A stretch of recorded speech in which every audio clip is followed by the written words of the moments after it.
1983년 서울의 정형외과에는 특이한 문의가 급증을 합니다. 손가락을 찢는 수술이 가능한가요? 비용은 얼마인가요?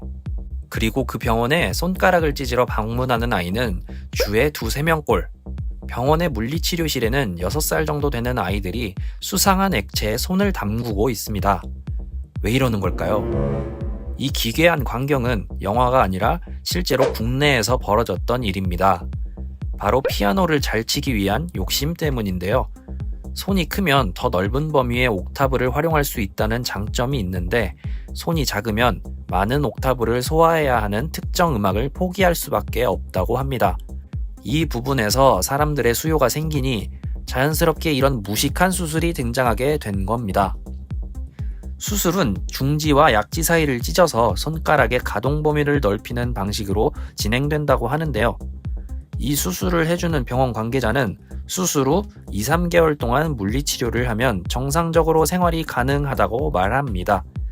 반면 수술 효과가 검증되지 않아 의문이고 근육 약화 등 원래의 기능을 찾기 어렵다는 의견을 가진 의사들이 더 많았다고 합니다. 그럼에도 극성 부모들은 수술 사실을 숨기기 쉬운 개인 병원까지 찾아가며 적극적으로 이 수술을 원했습니다.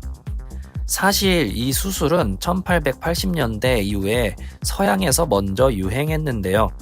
유럽에서는 경고하는 의견이 많았지만 자본주의, 자유국가 미국에서는 많은 수술이 시행됐습니다. 손가락을 찢는 수술이 말처럼 쉽지 않고 꽤 까다로운 수술이었다고 하는데요.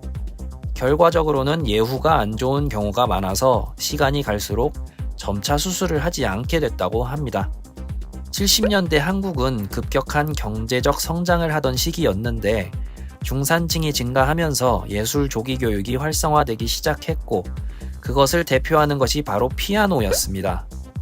일만 하며 예술 문화를 즐기기 힘들었던 중산층에 막 들어가게 된 부모들의 문화적 혜택에 대한 갈망과 일종의 허영심, 그리고 조기 교육에 대한 욕심이 아이들의 손을 찢는 잘못된 방식으로 나타난 게 아닐까 싶은데, 사실 부모의 욕심 때문에 벌어지는 이런 일들은 2023년인 현재에도 어디선가는 반복되고 있지는 않을까 싶네요.